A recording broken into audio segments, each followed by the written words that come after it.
Hello छात्र, प्रणाम। आज हम इयत्ता 8वीं हिंदी विषय के पाठ 7वां मेरे रजा साहब यह पाठ सीखने वाले हैं। इस पाठ के लेखिका सुजाता बजाज है। सुजाता बजाज यह प्रसिद्ध चित्रकार है। इन्होंने गणपति के बहुत सारे चित्र बनाए हैं। इन्होंने डॉक्टर सैयद हैदर रजा साहब के संस्मरण इस पाठ में दिया है। डॉक्टर सैयद हैदर रजा साहब ये भारत के आधुनिक चित्रकार है। डॉक्टर सैयद हैदर रजा साहब का जन्म 22 फरवरी 1922 में हुआ। ये भारत के प्रसिद्ध चित्रकार हैं। 1950 ये फ्रांस में रहते हैं। फ्रांस में रहकर भी वो अपने भारत के लिए चित्र बनाते हैं। 1981 में इनको पद्मश्री पुरस्कार और साहित्य अकादमी का पुरस्कार मिला है। 2007 में ललित कला साहित्य मानस सम्मानित हुए हैं। 2010 में क्रिस्टी नीलामी में इनका सौराष्ट्र नामक सृजनात्मक चित्र 16 करोड़ 42 लाख में बिका है। इसलिए वो भारत के प्रसिद्ध आधुनिक चित्रकार रहे हैं। आज हम मेरे रजा साहब यह पाठ पढ़ने वाले हैं। देखिए छात्र, 23 जुलाई सुबह ही समाचार मिला, रजा साहब नहीं रहे। ये कौन कह रहे हैं? तो हमारे लेखिका सुजाता बजाज इन्होंने कहा है। और यह सुनते ही मानस पटल पर यादों की एक कतार सी लग गई। यानी कि जब समाचार पढ़ा तो समाचार में उनको दिखाई दिया कि 23 जुलाई सुबह ही हमारे रजा साहब यह इस दुनिया में नहीं रहे। जब इन्होंने पढ़ा तो उनके मानस पटल पर यादों की एक कतार सी लगी। यानी कि उनको उनकी यादें आ रही थी, यानी कि संस्मरण हो रहा था। पिछले फरवरी की ही बात है। मैं दिल्ली पहुंची थी अपनी गणपति प्रदर्शनी के लिए। यानी कि हमारी लेखिका सुजाता बजाज ये पिछले फरवरी में इन्होंने दिल्ली में गणपति प्रदर्शनी के लिए वो गई थी। सोच रही थी कि रजा साहब शायद अपनी व्हील चेयर पर मेरी प्रदर्शनी के उद्घाटन के अवसर पर आ जाए, पर उस रात कुछ अनहोनी सी हो गई। अनहोनी यानी कि जो घटना न होनी वो हो गई। यानी कि जब हमारी सुजाता बजाज दिल्ली में फरवरी महीने में गणपति प्रदर्शनी के लिए गई थी तो उनको लगा कि डॉक्टर सैयद हैदर रजा साहब भी वहाँ पहुँचेंगे।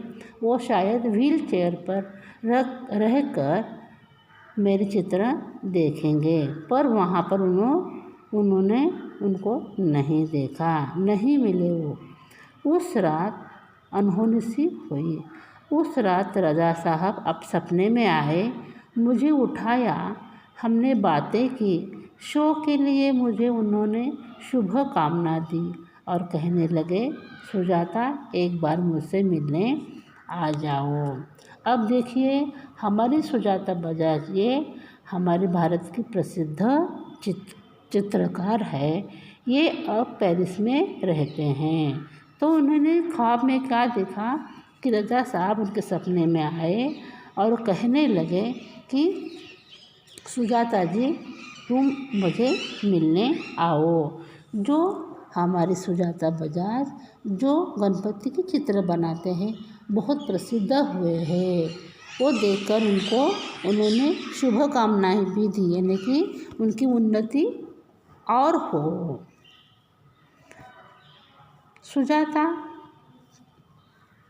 एक बार मुझसे मिलने आ जाओ, अब मैं जाने वाला हूँ। इसके बाद तो रुकना मुश्किल था। मैं पहुँच गई उनसे मिलने। वे अस्पताल में शून्य की तरह लेटे हुए थे, यानी कि शून्य की तरह लेटे रहना, एक टक रहना, कुछ भी हाथ पांव न हिलना।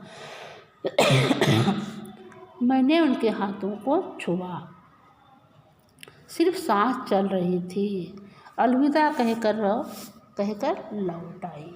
देखिए अपनी सुजाता बजाज जब इन्होंने अस्पताल वो देखने के लिए गए थे तो वो एक टक शांत, यानी कि कुछ भी अपने हाथ पांव न हिलाते हुए वो पलंग पर लेटे थे।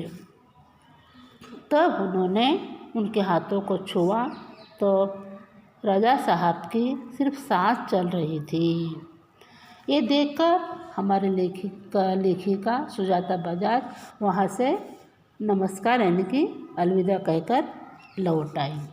रज़ा साहब अपने धर्म के साथ साथ उतने ही हिंदू और ईसाई भी थे। उनके स्टूडियो में गणपति की मूर्ति, क्रॉस, बाइबल, गीता, कुरान, उनकी माँ का एक फ़ोटो, गांधी जी की आत्मकथा व भारत से लाई हुई मोगरे की कुछ सूखी मालाएं सब एक साथ रखा रहता था। यानी कि रज़ा साहब ये सब धर्म, उनके पास सर्वधर्म समभाव की भावना थी। वो अपने धर्म के साथ सभी धर्मों का वो पालन करते थे। उनके स्टूडियो में वो गणपति की मूर्ति, क्रॉस, बाइबल, गीता, कुरान, यानी कि ऐसा नहीं कि सिर्फ एक धर्म अपना है उस धर्म का ही पालन करना, ऐसा नहीं था। वो सभी धर्मों को वो सम्मान करते थे।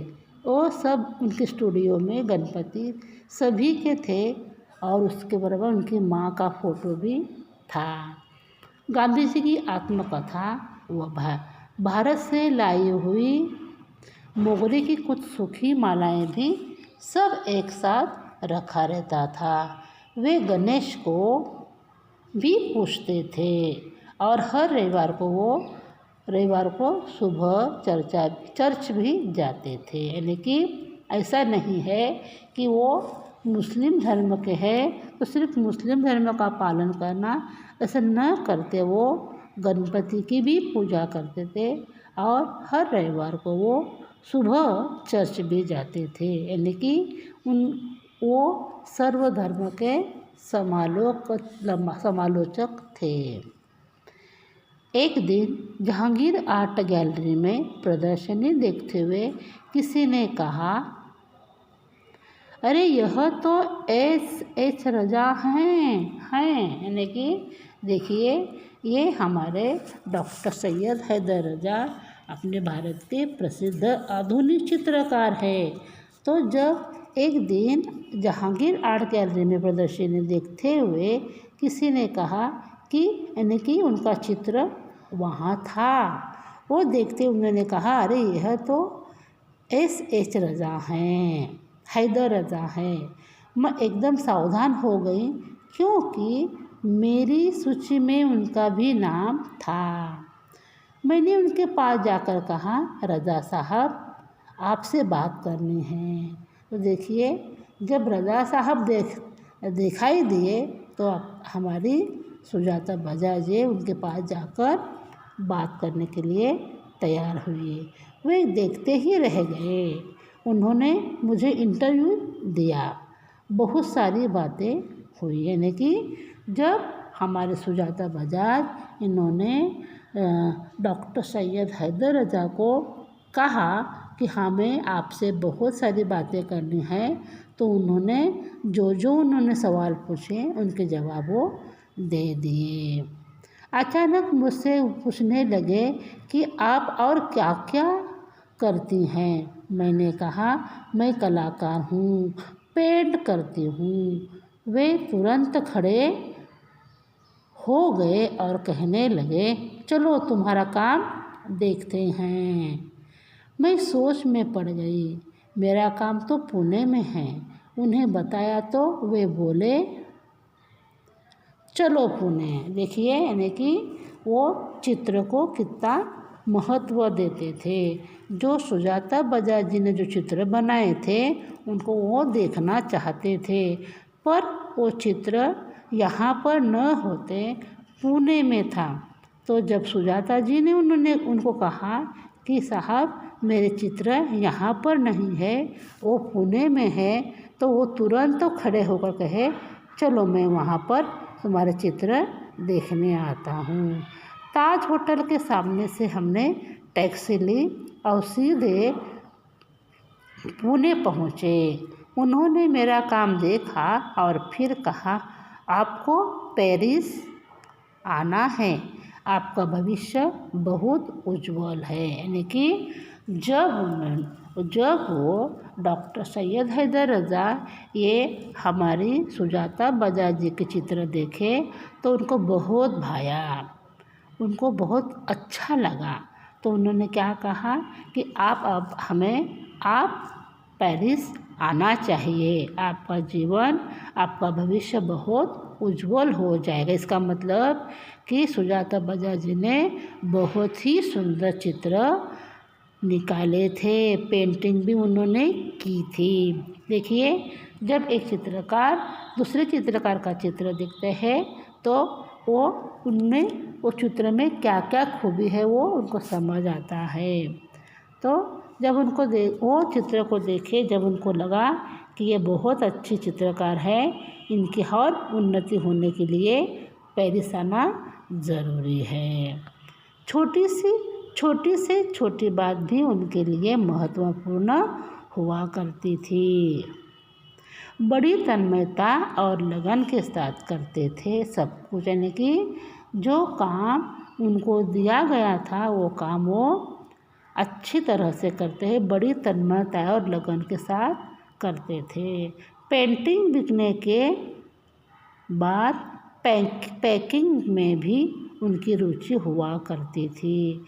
कोई इस काम में मदद करना चाहता तो मना कर देते थे, किसी को हाथ नहीं लगाने देते थे। बड़े करीने से धैर्य के साथ पैकिंग करते थे। कहते थे लड़की ससुराल जा रही है, उसे संभाल कर भेजना। यानी कि जो उन्होंने चित्र बनाए हैं, जो पेंटिंग की है, उनके नज़र से वो बहुत ही खूबसूरत लड़की की उपमा उसको देते हैं। जिस तरह से लड़की का ब्याह होता है, लड़की अपने ससुराल जाती है, उसे कितना बन ठन कर सजगता से उसे भेजा जाता है, उसी तरह ये चित्र पेंटिंग को भी उन्होंने बहुत अच्छी तरह से बंद करके पैकिंग करके वो भेजते थे और बोलते थे क्या कि लड़की को ससुराल भेजना है। जब वे किसी को पत्र लिखते या कुछ और लिखते थे तो मत पूछिए, हर शब्द हर पंक्ति को नाप तोल कर लिखते थे। फूल उन्हें बहुत प्यारे लगते थे। यानी कि देखिए जब वो किसी को पत्र लिखते या कुछ लिखना चाहते हैं तो हर शब्द हर पंक्ति को नाप तोल कर, यानी कि सामने वालों को जो शब्द उनको अच्छा लगना इस तरह से वो लिखते थे। और हमारे डॉक्टर सैयद हैदर रजा को फूल बहुत प्यारे लगते थे, उन्हें फूल बहुत पसंद थे। मुझे याद है 22 अक्टूबर 1988 को मैं लंदन से पेरिस के गार्दिनो स्टेशन पर ट्रेन से पहुंची थी। रज़ा साहब स्टेशन पर मेरा इंतज़ार कर रहे थे। ट्रेन लेट थी पर वे वहीं डटे रहे। मुझे मेरे हॉस्टल के कमरे में छोड़कर ही वे गए। इसका मतलब देखिए कि डॉक्टर सैयद हैदर रज़ा साहब वे आधुनिक चित्रकार, बहुत बड़े चित्रकार होकर भी उनके पास मानवता थी। जो हमारे भारत की जो स्त्री लड़की पेरिस में आ गई तो उसका हमें देखभाल करना चाहिए, उसको हमें संभालना चाहिए। इसीलिए उनको उनके कमरे तक छोड़े तक वो नहीं गए। यानी कि यहाँ पर उनकी श्रेष्ठता, उनकी मानवता का वह गुण दर्शन दिखाई देता है। छात्रों, आपको यह पाठ समझ में आ गया तो आप अब इस पाठ को पढ़ेंगे।